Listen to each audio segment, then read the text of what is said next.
Good day sa inyo, another day, another blessings. Alas 4 nga ng madaling araw ay gumising ako. Hindi ko na pala ginising yung asawa ko dahil alam kong pagod siya sa maghapon. Kaya naman hinayaan ko muna siyang matulog ngayon ng diretso. Ako na muna ang mag-aasikaso sa sarili ko, sa babaunin ko at sa pagkain nila mamayang almusal. Pagkagising ko nga ay dumiretso na ako dito sa super gala namin dahil dun nga nakapatong yung kaldero namin. At nakita ko nga na may kaunti pang tirang kanin kaya naman inilagay ko muna ito sa isang plato. At saka naman dinala ko itong kaldero dito sa gripo sa labas para hugasan.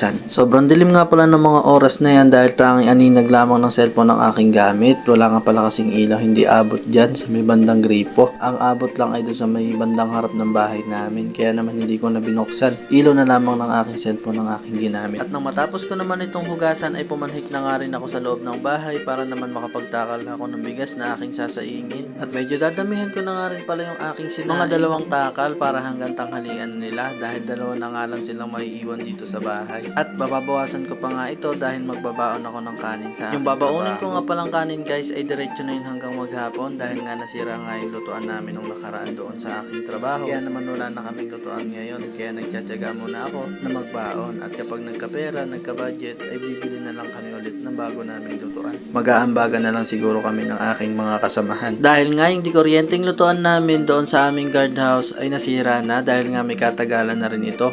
Pamana pa nga ito ng isa nating 5'9 na pumasok doon. At nung nag-resign nga siya ay sinabi niya na iiwan niya na lamang para may magamit kami dahil napansin niya din siguro na wala kaming magagamit na lutuan kapag dinala niya pa ito. Sulit na rin naman ang aming paggamit dahil tumagal nga ito ng ilang buwan. Halos 6 na buwan din siyang tumagal bago siya nasira. Dahil nga expect naman natin kapag di kuryente ay nasusunog talaga ang mga wire. At habang nakasalang nga yung ating sinaing habang hindi pa ito kumukulo ay huhugasan ko naman itong aking baonan. At nang matapos ko naman itong hugasan ay pinatuyo ko lamang ito dahil magtitimpla muna tayo ng kape para naman mainitan ang ating sigmura. Pagtapos ko maghugas ng aking baonan ay magpapainit naman ako ng tubig dito sa aming heater. Ganito nga pala kami ng aking asawa kapag pagod siya sa maghapon at sinabi niya sa akin na ako muna ang gumising ay hindi na nga ako nagrereklamo. Ako na talaga ang gumigising dahil syempre naiintindihan ko rin naman ang pagod ng aking asawa sa loob ng bahay. Dahil kahit sabihin natin nga sa bahay lang sila ay marami pa rin silang ginagawa. Hindi naman porket nasa bahay lang ay wala nang ginagawa. At kung pagod tayo sa trabaho ay pagod din sila sa gawaing bahay. Lalo na nga at may bata pa silang binabantayan ay sobrang nakaka-drain at stress din talaga para sa kanila. Kaya naman sa mga simpleng bagay na may tutulong natin sa kanila ay wag na natin ipagkait ito sa kanila. Tayo na mismo ang magkusa dahil malaking tulong na nga iyon para sa mga misis natin. At ayun nga habang nag-aantay akong kumulo ang mainit na tubig ay hindi ko nga napigilan ng aking sarili na sumayaw diyan para libangin ang aking sarili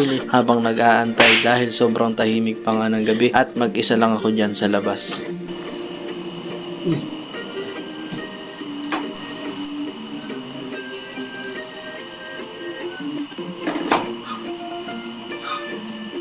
At yun syempre after ko masalina ng mainit na tubig ang ating kape ay nagsimula na ako magkape para mainitan na ang aking sigmura. At sandali din nagmuni-muni habang nagkakape. Isang higop, tulala 3 minutes tapos higop ulit. Iniisip-isip ko nga ang mga bagay-bagay dyan at minsan naman iniisip ko kung paano ako gagawa ng susunod na content dahil mahirap din talaga umisip ng content guys. Sobrang nakaka-stress din pero kasi dapat consistent. Kaya nga kung mapapansin nyo ay mixed content ang aking upload pero sinisikap ko talaga na gumawa ng mga ganitong content, yung original content at ako mismo ang nakikita nyo sa video. Ayan at grabe talaga ang pasalik ang tawa na ini o nagsha-shadow boxing pa talaga.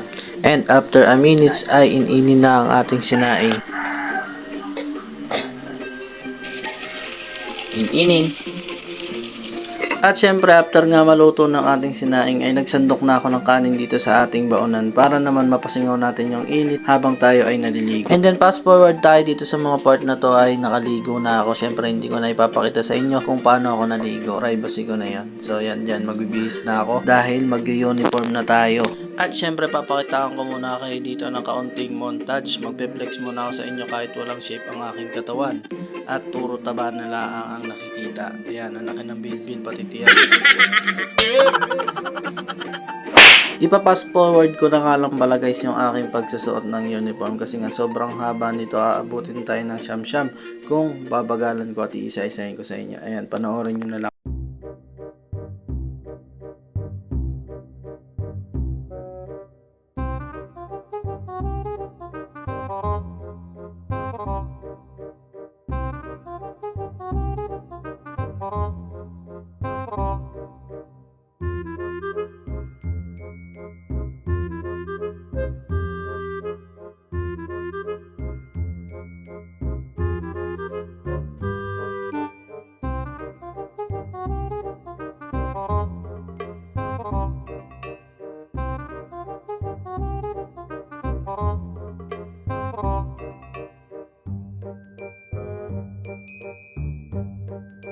So ayun lang guys, paalis na nga pala ako. Swerte na ating mga body dahil 520 lang, 525. Nalargo na tayo. Pero yung isang 59 kasi namin ay may rides daw ngayon, kaya pasok tayo na. Ayan guys, bye bye. At ayun guys, dito nga sa mga part na to ay paalis na ako. Ginising ko na ang aking asawa dahil nga nakisuyo ako na buksan niya muna yung gate dahil lalabas ako at isasara niya ulit ito bago siya magtuloy ng tulog ulit. Syempre, bago tayo umalis ay wag nating kakalimutan ang humalik sa ating misis. Yay! Sana all, di ba? At sa mga oras nga pala na to ay naisip ko muna na mag-almusal muna dito sa Taneneng's Eatery. Dito yan guys sa kahabaan ng Hanayan, papuntang Johnson dito sa may paagahan.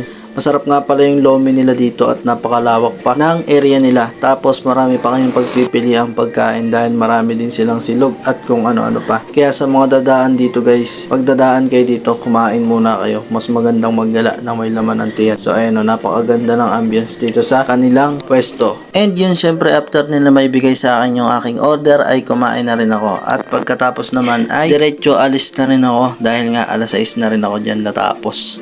You know, kung makikita nyo, unat na unat yung tiyan. Hindi halatang busog dun sa lomi kinain.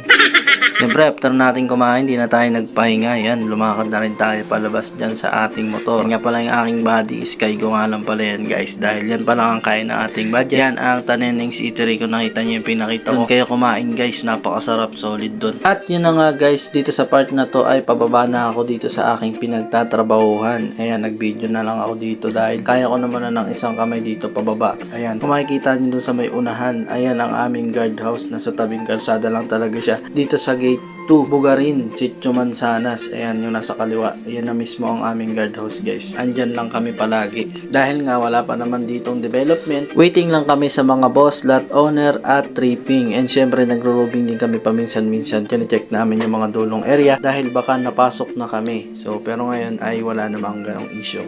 Safe naman ang aming buong area dito sa Bugarin, Sitio Manzanas, Iconville. At ayan nga, nag-arrive na ako dito sa aming posting area. Ayan ang ating isang 5'9". So outgoing na yan siya at uuwi na. Kami naman ngayon ng Taya. So wala pa yung aking kabady dyan. Mamaya-maya pa yung darating. At yun nga guys, hanggang dito na lamang ang ating video. Pa-like and follow naman po dyan kung hindi pa kayo nakapollow sa atin para mas lalo pa tayong sipagin gumawa ng mga ganitong video. Exact arrive time natin ay 6:15. Maraming salamat sa inyo. Oras na ng ating trabaho. Kita-kits sa susunod na video. Bye-bye!